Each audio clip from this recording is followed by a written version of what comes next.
കളരി training എന്ന് പറയുന്നത് ഒരു സബ് കോൺഷ്യസ് ട്രെയിനിങ് ആണ്. അതൊരു ബോഡി ട്രെയിനിങ് അല്ല. ഒരു സിറ്റുവേഷൻ വരുമ്പം മനസ്സറിയുന്നതിന് മുമ്പ് ശരീരം പ്രതികരിക്കണം എന്നുള്ളതാണ്.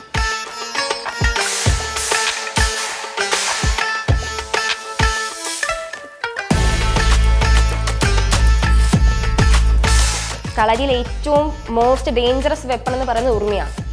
ചുരുൾവാളെന്ന് പറയും.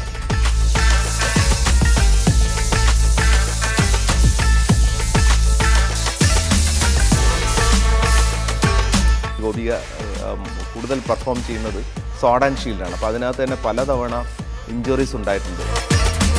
ഏറ്റവും കൂടുതൽ പറയാനുള്ളത് മെൻ്റലി, ഫിസിക്കലി, സോഷ്യലി ഞാൻ ബോൾഡായി, സ്ട്രോങ് ആയി.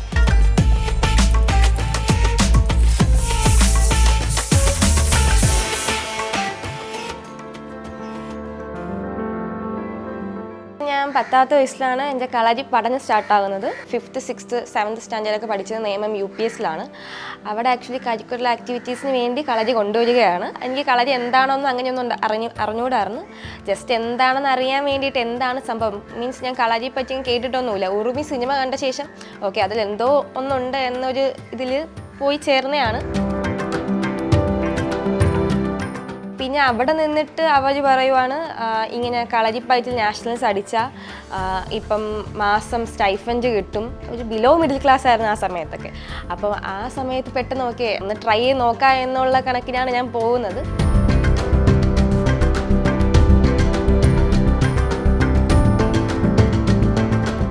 നമ്മുടെ സ്കൂളിൽ ഇപ്പോൾ ഒരു 20 സ്റ്റുഡൻസ് ഉണ്ടെങ്കിൽ അതിൽ നിന്നൊരു 10 സ്റ്റുഡൻസിന് അന്നത്തെ ആശം സെലക്ട് ചെയ്തു. അത് കഴിഞ്ഞിട്ട് നമ്മൾ കളരിയിൽ പോയിട്ട് അവിടെ ഒരാഴ്ചത്തെ പ്രാക്ടീസ് ഉണ്ടായിരുന്നു. അൺഫോർച്ചുനേറ്റ്ലി ചില കാര്യങ്ങൾ കൊണ്ട് എനിക്ക് ആ ഒരാഴ്ചത്തെ പ്രാക്ടീസ് കണ്ടിന്യൂസ് ചെയ്യാൻ പറ്റിയിട്ടില്ല. പിന്നെ ആരൊക്കെ ഈ കളരി പഠനം തുടരണം അല്ലെങ്കിൽ ആരൊക്കെ ഈ കോമ്പറ്റീഷനിലോട്ട് പോകണം എന്നതിന് വേണ്ടി ഒരു സെലക്ഷൻ പ്രോസസ്സായിട്ട് വെച്ച് 10 പേരുണ്ടെങ്കിൽ 10ാമത്തെ സ്ഥാനത്തായിരുന്നു ഞാൻ പെർഫോം ചെയ്യുന്ന സമയത്ത് ഗുരുക്കൾ ആ വഴി പോകാൻ ഇടയുണ്ടാവുകയും ഞാൻ പെർഫോം ചെയ്യുന്നത് കാണുകയും ചെയ്തു. അപ്പോഴത്തെ ഗുരുക്കൾ പറഞ്ഞു വേറെ ആരെ എടുത്തില്ലെങ്കിലും അവളെ എടുക്കണം, അവൾക്ക് ആ ഒരു സ്പിരിറ്റ് ഉണ്ട് ഉള്ളിൽ, സോ അവളെ കൊണ്ട് പറ്റും, അവളെ എടുക്കണമെന്ന് പറഞ്ഞു. കളരി ട്രെയിനിങ് എന്ന് പറയുന്നത് ഒരു സബ് കോൺഷ്യസ് ട്രെയിനിങ് ആണ്. അതൊരു ബോഡി ട്രെയിനിങ് അല്ല, ഇതൊരു ഡീപ്പ് സബ് കോൺഷ്യസ് ട്രെയിനിങ് ആണ്. അപ്പോൾ ഒരു സിറ്റുവേഷൻ വരുമ്പം മനസ്സറിയുന്നതിന് മുമ്പ് ശരീരം പ്രതികരിക്കണം എന്നുള്ളതാണ് ഏറ്റവും വലിയ സവിശേഷത. അവളൊരു വളരെ ഡിസിപ്ലിൻഡ് ആയിട്ടുള്ള ലേണറാണ് എന്നുള്ളതാണ്. ആദ്യം നമ്മളൊരു ഇത് ചെയ്ത് നോക്കിയപ്പോൾ തന്നെ ഏറ്റവും കുറവ് മാർക്ക് കിട്ടിയ ഒരാളാണ് ഗോപിക. അപ്പോൾ അതിൽ നിന്ന് ഒരു വാറിയർ എന്നുള്ള നിലയിലേക്കുള്ള, ഒരു കളരി പ്രാക്ടീഷണർ എന്നുള്ള നിലയിലേക്കുള്ള ഒരു മാറ്റത്തിൽ ഒരു ഫിസിക്കൽ ചേഞ്ചസ് ഉണ്ടായി. ഒരുപാടധികം മെൻ്റൽ ഫാക്കൽറ്റീസിൽ വലിയ കോൺഫിഡൻസ് ബിൽഡായിട്ടുണ്ട്. ഏത് സിറ്റുവേഷനെയും ഫേസ് ചെയ്യാനുള്ള ഒരു കരുത്തുണ്ടായിട്ടുണ്ട്.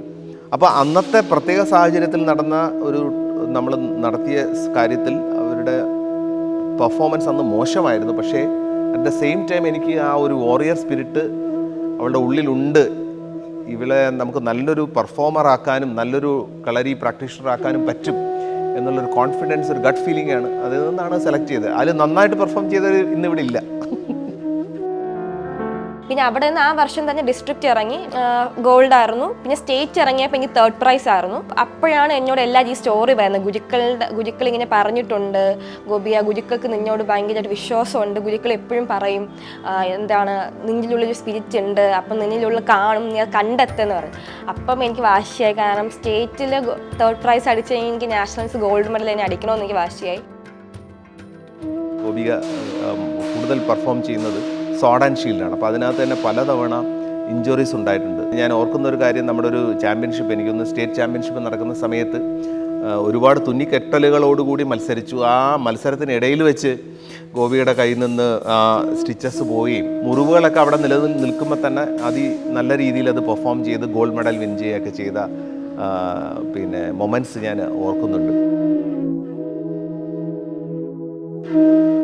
കളരി ചെന്നിട്ട് ഏറ്റവും ആദ്യം ഞാൻ പഠിക്കുന്നതും എൻ്റെ കയ്യിൽ ഏറ്റവും ഫാസ്റ്റായിട്ട് വഴങ്ങിയതുമായിട്ടുള്ള ചുവടുകളാണ്. ഞാൻ ചുവടുകൾക്കാണ് ഫസ്റ്റ് ടൈം നാഷണൽസ് അടിക്കുന്നതും. അതേപോലെ സെയിം തന്നെയാണ് ഉറുമിയും വാളും പരിചയം. എനിക്ക് തോന്നുന്നു ഞാൻ തുടങ്ങിയ സമയത്ത് കളരി പഠിക്കുന്ന പെൺകുട്ടികൾ വളരെയധികം കുറവാണ്. ഞാൻ എൻ്റെ കളരിയിലായിക്കോട്ടെ നമ്മൾ കുറച്ച് പെൺകുട്ടികൾ അവിടെ ഉണ്ടായിരുന്നുള്ളൂ, കൂടുതൽ ആൺകുട്ടികളാണ് ഉണ്ടായിരുന്നിട്ടുള്ളത്. കളരി പഠിക്കുന്നതിന് മുമ്പ് ഒരാൾ എന്നോട് ബാഡായിട്ട് പെരുമാറിയാലോ അല്ലെങ്കിൽ ബാഡായിട്ട് നോക്കിയാലോ എനിക്കൊന്ന് തിരിച്ച് റിയാക്ട് ചെയ്യാൻ ഒരു നോ പറയാൻ എനിക്ക് ഭയങ്കര മടിയായിരുന്നു. ആഫ്റ്റർ കളരി എനിക്കിപ്പോൾ എനിക്ക് എന്തെങ്കിലും പറ്റി അല്ലെങ്കിൽ എനിക്കെതിരെ എന്തെങ്കിലും പറഞ്ഞാൽ അല്ലെങ്കിൽ ഒരു ബാഡായിട്ടുള്ള എന്തെങ്കിലും ഒരു അനുഭവം വന്നാൽ എനിക്ക് ഇപ്പം അയാൾ അടിച്ചിടാൻ പറ്റുന്ന കൊല്ലാൻ പറ്റുന്നൊന്നും അല്ല ഞാൻ പറയുന്നത്, പക്ഷേ അതിനെതിരെ എനിക്ക് നോ എന്നൊരു വാക്ക് എനിക്ക് ഓൺ ദ സ്പോട്ട് എനിക്ക് പറയാൻ പറ്റുമെന്ന് എനിക്ക് ഉറപ്പുണ്ട്.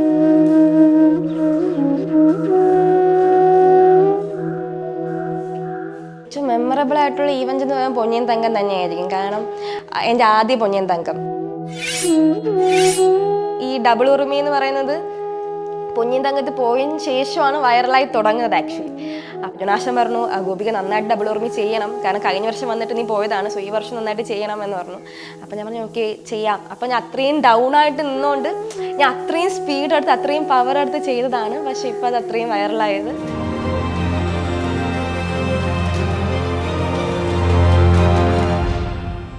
അതേപോലെ ഉറുമി എന്ന് പറഞ്ഞ വെപ്പണെ പറ്റി പറയുകയാണെങ്കിൽ കളരിയിൽ ഏറ്റവും മോസ്റ്റ് ഡേഞ്ചറസ് വെപ്പൺ എന്ന് പറയുന്നത് ഉറുമിയാണ്.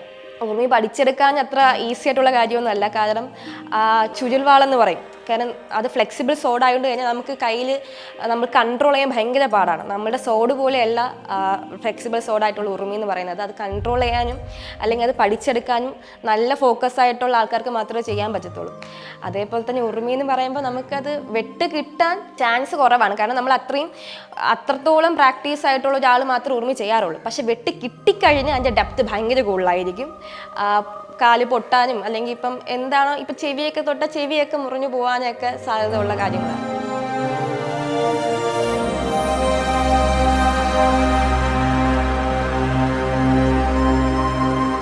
സിംഗിൾ ഉറുമി വെച്ചാണ് ഞാൻ പ്രാക്ടീസ് ചെയ്ത് തുടങ്ങിയത്. അത് കഴിഞ്ഞ് ഒരു 3 വർഷം കഴിഞ്ഞതിന് ശേഷമാണ് ഞാൻ 2 കൈകളിൽ ഉറുമി വെച്ച് പ്രാക്ടീസ് ചെയ്യാൻ തുടങ്ങിയത്. എൻ്റെ ആദ്യത്തെ മുറിവ് ആണ് എനിക്ക് ഏറ്റവും വലിയ മുറിവായിട്ടുള്ളത്. ആ സമയത്ത് എൻ്റെ ആദ്യ പെർഫോമൻസ് എന്ന് പറയുന്നത് ഡിസ്ട്രിക്ട് കോമ്പറ്റീഷനിൽ പോകുന്ന അവസരമാണ്. അപ്പോൾ ഞാനും എൻ്റെ പാർട്ട്ണർ നിൽക്കുന്നു. പോയി ആദ്യത്തെ വെട്ടി തന്നെ എൻ്റെ ഈ വിരലിലെ കയ്യിൽ വെട്ട് കിട്ടി. പക്ഷെ ഞാൻ അത് കാര്യമാക്കിയില്ല.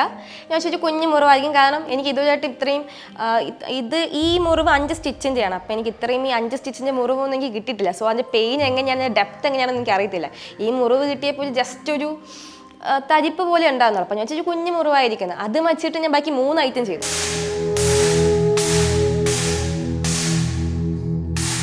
ഞാനും ഉള്ള കൂടെ ഒരിക്കൽ പ്രാവച്ചമ്പലം റോഡിൽ കൂടെ ഇങ്ങനെ സാധനം വാങ്ങാൻ പോയിരുന്നു. അപ്പോഴേ ജസ്റ്റ് ഒരു ലോറി നല്ലൊരു പിക്കപ്പ് വാൻ ഇങ്ങനെ സൈഡിൽ ഇട്ടിരിക്കുന്നു. അപ്പോൾ ആ പുള്ളി എന്ത് ചെയ്തു, ഈ കൈയെടുത്ത് ഡോറിൻ്റെ ഇവിടെ ഇങ്ങനെ വയ്ക്കാൻ വേണ്ടി പുള്ളി ഇങ്ങനെ കരുതി. ഇവൾ പെട്ടെന്ന് കൈയോടെ ഡിഫൻഡ്. ഞാൻ പെട്ടെന്ന് അതിശയിച്ചു. കാരണം വെച്ചാൽ അപ്പോഴും അവളിങ്ങനെ നടക്കുന്നെങ്കിലും ഫുൾ ഫോക്കസ് ചെയ്താൽ നടക്കുന്നതിന് ഞാൻ പെട്ടെന്ന് പറഞ്ഞു എന്താ മാളു കാണിക്കുന്നതെന്ന് ചോദിച്ചു. അപ്പം ഞാൻ വെച്ച് ഡോറ് തുറന്ന് അടിക്കാൻ വരുന്നു. ഇവൾ പെട്ടെന്ന് ഇങ്ങനെ കൈയെടുത്ത് ഡിഫെൻഡ് ചെയ്യണമെന്ന് തോന്നി. അപ്പോഴും എനിക്ക് അതിൽ നിന്നൊക്കെ ഒരു ധൈര്യം എന്ന് വെച്ചാൽ എവിടെയും എപ്പോഴും അവളെ വിടാൻ എനിക്കിപ്പം ഒരു ധൈര്യക്കുറവില്ല. എല്ലാ പെൺകുട്ടികളും എന്തെങ്കിലും ഒരു മാർഷൽ കളരി തന്നെ വേണമെന്നില്ല, എന്തെങ്കിലും അവർക്ക് സെൽഫ് ഡിഫെൻസ് പോലെ ചെയ്യാൻ എന്തെങ്കിലും പഠിച്ച്. അപ്പോഴും ഒന്നാമത്തെ കാര്യം ആരെ അടിക്കാനോ ഒന്നിനുമല്ല, പക്ഷേ ഒരു സെൽഫ് കോൺഫിഡൻസ് കുട്ടികൾക്കുണ്ടാകും. പെൺകുട്ടികൾ ഇന്നത്തെ സമൂഹത്തിൽ അത് ഏറ്റവും വളരെ അത്യാവശ്യ കാര്യമാണ്. ഒറ്റയ്ക്ക് പോവാനായാലും ഒറ്റയ്ക്ക് സംസാരിക്കാനായാലും ഒരു പ്രശ്നം വന്നാൽ നേരിടാനായാലും ഒരു സെൽഫ് കോൺഫിഡൻസ്, ഒരു ധൈര്യം കുട്ടികൾക്കുണ്ടാകുന്നത് വളരെ നല്ല കാര്യമാണ്. ആക്ച്വലി കളരി പഠിച്ചതിന് ശേഷമാണ് ഗോപികയ്ക്ക് ഒരു സിഗ്നേച്ചർ കിട്ടിയെന്ന് എനിക്ക് തോന്നുന്നത്. ഗോപിക എന്നൊരു പേരിന് ഒരു ഐഡൻറ്റിറ്റി തന്നത് കളരിയാണെന്ന് ഞാൻ പറയും. അതുപോലെ ഒരു സാധാരണ പെൺകുട്ടിയായിരുന്ന ഗോപിക ഇപ്പം ഗോപിക അറിയുന്നത് ഗോപിക എന്ന പേരിനെയും കാട്ടി എൻ്റെ സ്കൂളിലായിക്കോട്ടെ ഇപ്പം വീടുകളിലായിക്കോട്ടെ എന്നെ വിളിക്കുന്ന കളരി എന്നാണ്. കാരണം എൻ്റെ ഒരു പേരിന് ഒരു ഐഡൻറ്റിറ്റി തന്നത് കളരി തന്നെയായിരിക്കും.